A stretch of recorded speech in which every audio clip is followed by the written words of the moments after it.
fais ça maintenant si tu veux lancer un business rentable avec l'IA. Les mecs, bienvenue dans cette vidéo. Je vais vous expliquer le business que je fais, le business qui est par rapport à l'IA, qui est dans l'IA et qui est vraiment incroyable. Je vais tout vous parler dans cette vidéo, je vais tout vous expliquer. Les mecs, imaginez un business. Déjà, posez-vous ces deux questions. Dans quel domaine on est sûr que c'est l'avenir? Dans quel domaine on est sûr à 100% que c'est l'avenir? Si c'est l'avenir, évidemment, il y aura de l'argent à se faire. Et à qui pour être sûr, à qui vendre pour être sûr que la personne a les moyens d'investir 2000, 3000 euros. Le premier truc, évidemment, c'est dans quel domaine on est sûr que c'est l'avenir, c'est l'IA. On est sûr à 100% que c'est l'avenir. Il y a les robots qui viennent d'arriver. Je sais pas, 20 000 $, là, il me semble, je sais plus c'est quoi la marque qui fait ça. Mais les mecs, l'IA, c'est l'avenir. On est sûr que c'est l'avenir. Alors pourquoi ne pas se lancer là-dedans? Et à qui vendre pour être sûr que la personne en face a les moyens d'investir 2 3 000 euros, voire bien plus, à des entreprises, les mecs. On est sûr que les entreprises ont de l'argent, en tout cas, évidemment, ça dépend lesquelles, mais on est sûr que la plupart des entreprises ont de l'argent à investir dans leur entreprise. Donc les mecs, concrètement, quoi vendre, de quoi je vous parle depuis cette minute là de vidéo, de quoi vendre concrètement? Je vous parle d'applications pour les entreprises où tu intègres soit l'IA, soit des automatisations, soit les deux. Pour, soit tu leur fais gagner du temps, soit tu leur fais gagner de l'argent, soit tu leur fais économiser de l'énergie, soit les trois en même temps, ce qui est évidemment le plus puissant. Si tu fais gagner du temps, de l'argent ou de l'énergie aux entreprises, ou à une entreprise, elle aura aucun mal à te payer 2, 3 000, 4 000 euros pour une application qui lui fait gagner justement soit du temps, de l'énergie ou de l'argent, parce que c'est le plus important, mine de rien. Donc, sache que dans une application, tu peux intégrer N8N. Donc N8N, il y a beaucoup qui me suivent, qui sont bons sur N8N. Vous pouvez intégrer N8N directement dans une application, et les applications, du coup, ça ressemble à ce genre de truc.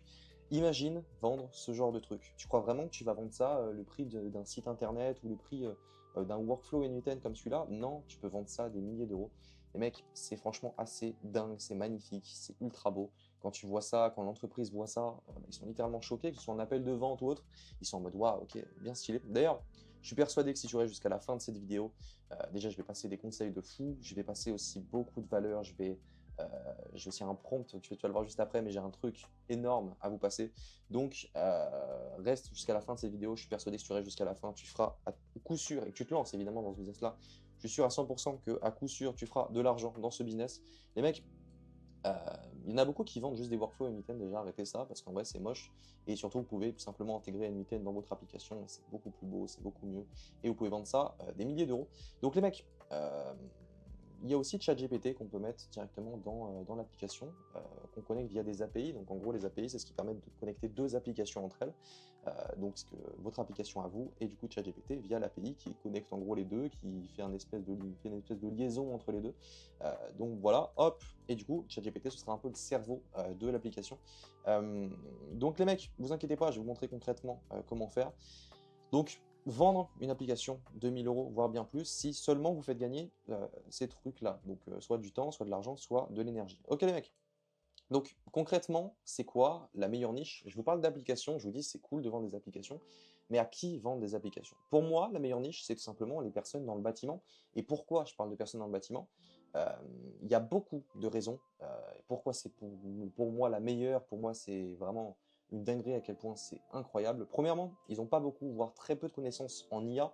C'est-à-dire que quand tu leur montres une application, je sais pas, envoie des emails, qui crée des emails pour eux, bref, une application avec de l'IA intégrée, ils sont complètement bouche bée.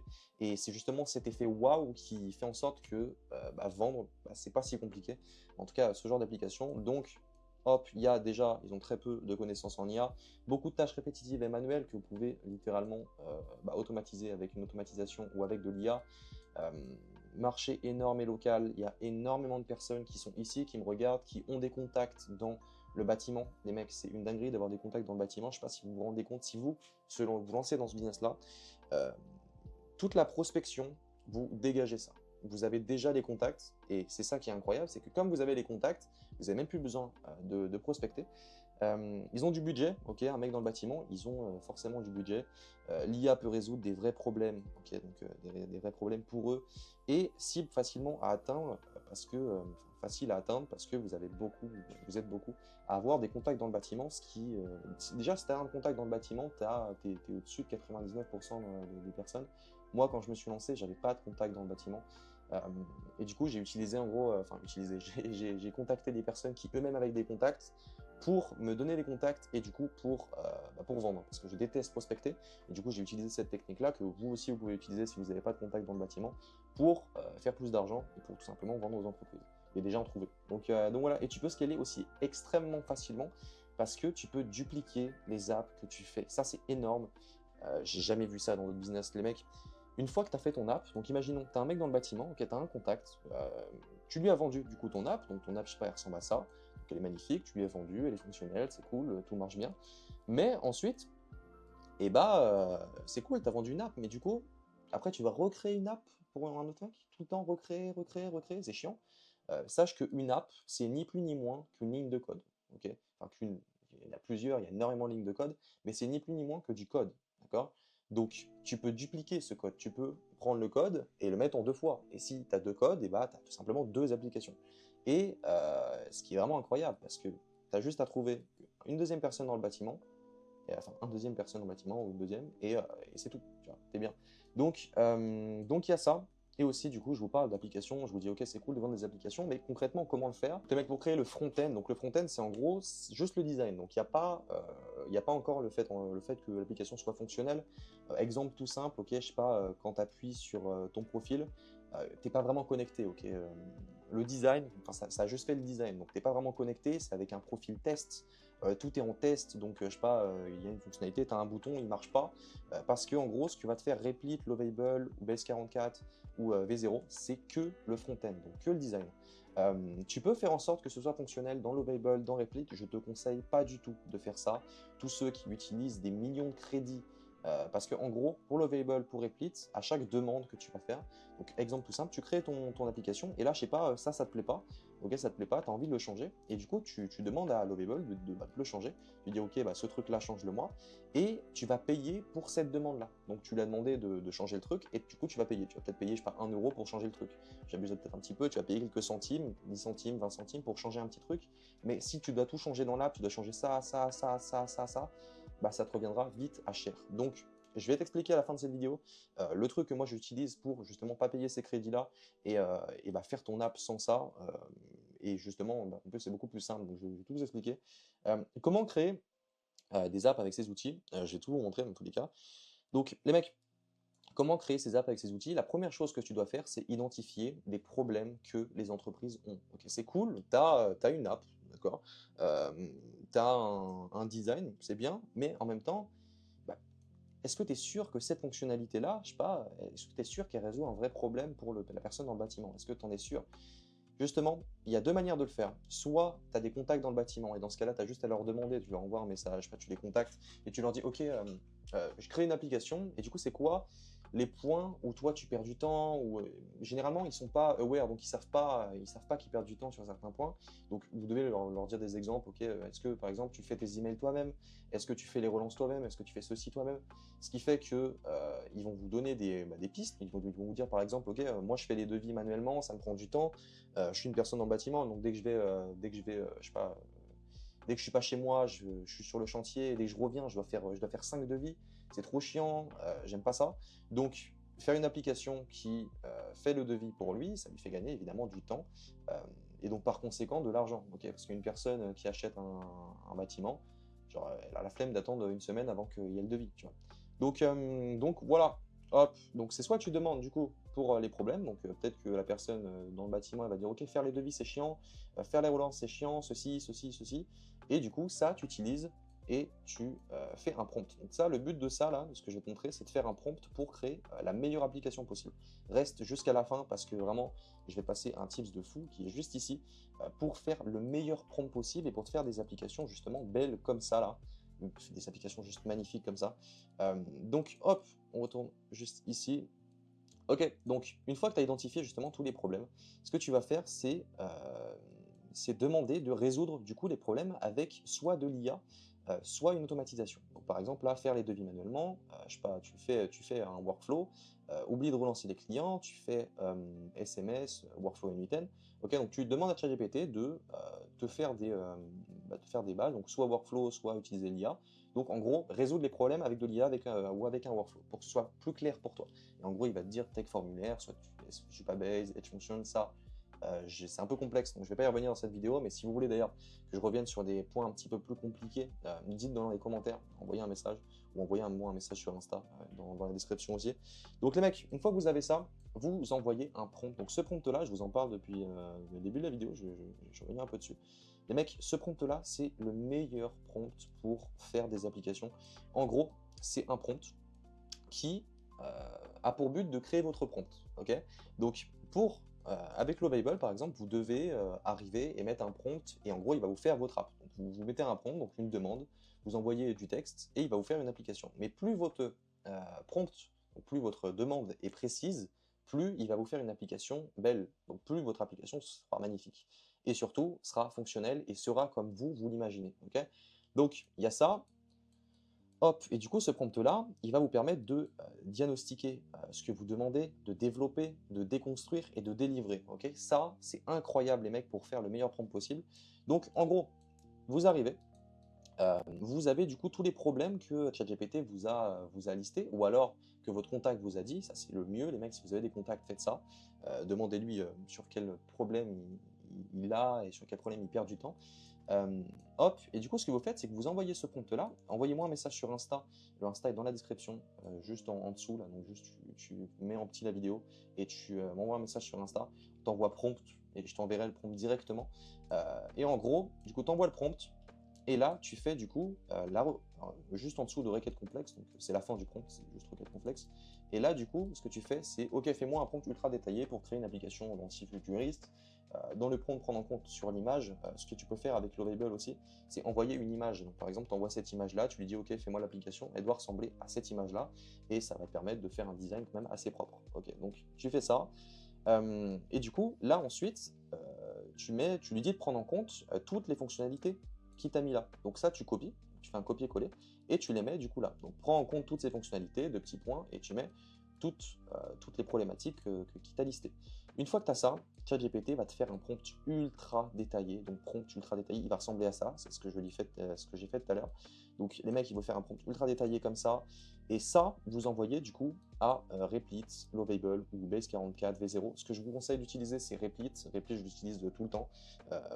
Parce que franchement c'est assez cool. Bon, honnêtement, je l'utilise même plus actuellement. Pourquoi? Parce que j'ai déjà des apps sur mon PC et quand on télécharge du code, c'est en dossier en gros sur le PC, donc c'est un dossier en gros. Et du coup, je n'utilise plus Replit parce que j'ai déjà des bases d'applications. Je vous ai dit tout à l'heure qu'on pouvait en dupliquer. Donc, tout à l'heure, je vous ai dit qu'on pouvait en dupliquer justement. Pour comment faire ça? En fait, juste tu fais un copier-coller du dossier que tu as. Ce qui fait que du coup, après, Lovable, Replit, etc., tu n'en as plus trop besoin. Okay, tu n'en as plus trop besoin parce qu'on va utiliser Cursor.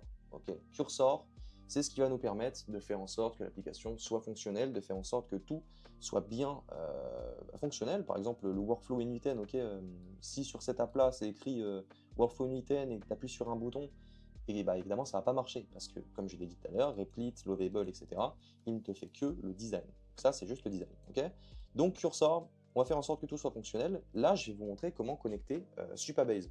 Supabase, c'est quoi? C'est une base de données. Okay, donc, Supabase, vous marquez S-U-P-A-B-A-S-E.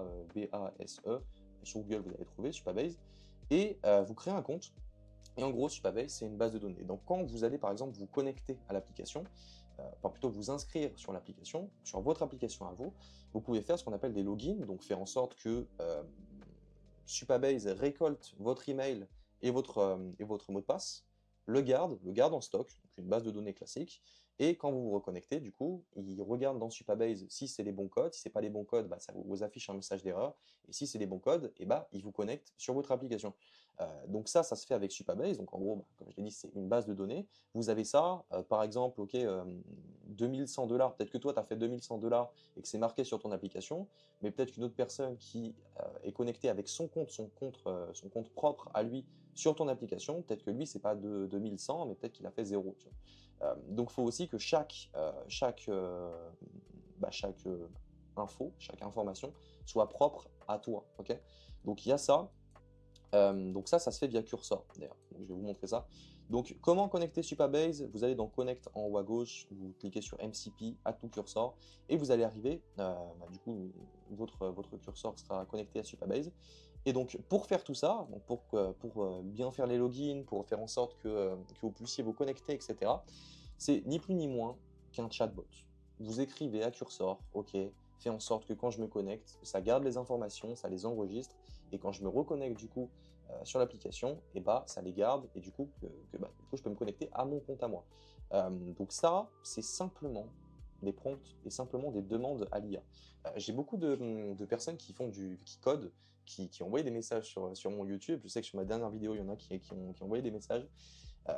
Les mecs, oui, on peut faire des applications sans savoir coder, et ceux qui disent le contraire, bah, vous avez juste trop la rage de savoir coder et d'avoir bien galéré à savoir coder, et que l'IA simplement est en train de remplacer tout le monde. Évidemment, il ne remplacera pas un codeur professionnel, une personne ultra forte en coding. L'IA, pour l'instant, n'est pas capable de le remplacer. Par contre, créer ce genre d'application pour les entreprises, l'IA est largement capable de le faire, et est beaucoup plus rapide qu'un codeur. Okay, et même les codeurs, il y en a beaucoup qui utilisent l'IA. Donc les mecs, faut savoir. Donc, hop, une fois que vous avez ça, du coup, Supabase, comme je l'ai dit, ça garde les informations. Donc, exemple tout simple, ça, c'est ce qu'on appelle les tables dans Supabase. Ok, quand une personne va se créer un compte, là, par exemple, si c'est pas marqué ID, c'est marqué, je sais pas, email, ok, c'est marqué email, et du coup, là, ça va lister tous les emails de toutes les personnes qui se connectent. Ok, là, ce sera peut-être mot de passe. Vous n'aurez évidemment pas accès au mot de passe des personnes qui se connectent dans votre application. C'est logique, c'est une sécurité.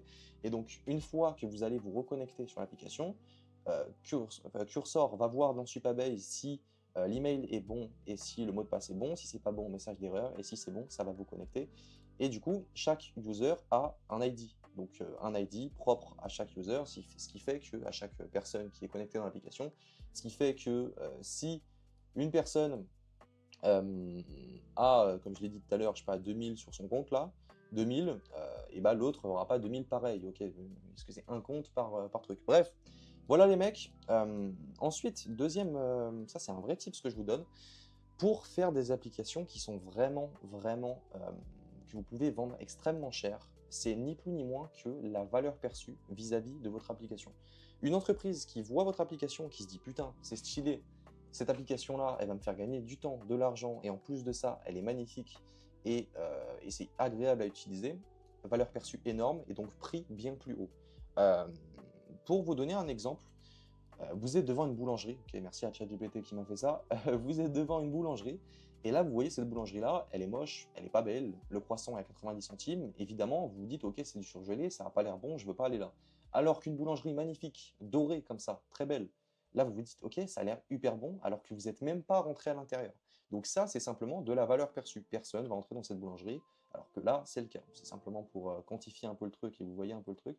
Exemple tout simple pour une application, imaginez, vous vous connectez, tu es une entreprise, ok, tu te connectes à ton application, et là ça dit bienvenue Morgane dans ta house. Si tu t'appelles Morgane, moi je m'appelle Morgane, du coup c'est moi, mais si le mec qui utilise l'application il s'appelle, je sais pas, Antoine, il se connecte, ça dit bienvenue Antoine dans ta house, et là il appuie sur un bouton, il accède au dashboard. Ce que vous pouvez faire aussi, c'est mettre des petits sons dans l'application. Bref, ce qui est cool avec ce business, c'est que vous pouvez tout faire. Il y a 100% de trucs qui est personnalisable.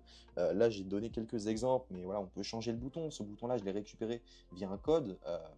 D'ailleurs, ceux qui veulent faire des beaux designs et tout, envoyez-moi un message. J'ai des gros tips à vous donner pour faire des designs incroyables et merde, mettre des boutons comme ça, vraiment ultra beau. Bref, les mecs, c'est à peu près tout ce que je voulais donner dans cette vidéo. J'espère qu'elle vous aura plu. Dites-moi dans les commentaires ce que vraiment vous voulez voir en plus sur cette chaîne. Je pense que je vais vraiment passer beaucoup de conseils. Honnêtement, là, je donne beaucoup de théories, mais je vais aussi rentrer beaucoup en pratique dans les prochaines vidéos. Donc les mecs, dites-moi ce que vous aimeriez voir vraiment en commentaire. Envoyez-moi un message, absolument, si vous voulez avoir accès aux prompts et faire des applications magnifiques comme celle-là, sinon ça va être compliqué pour vous de faire des applications magnifiques juste avec un petit prompt.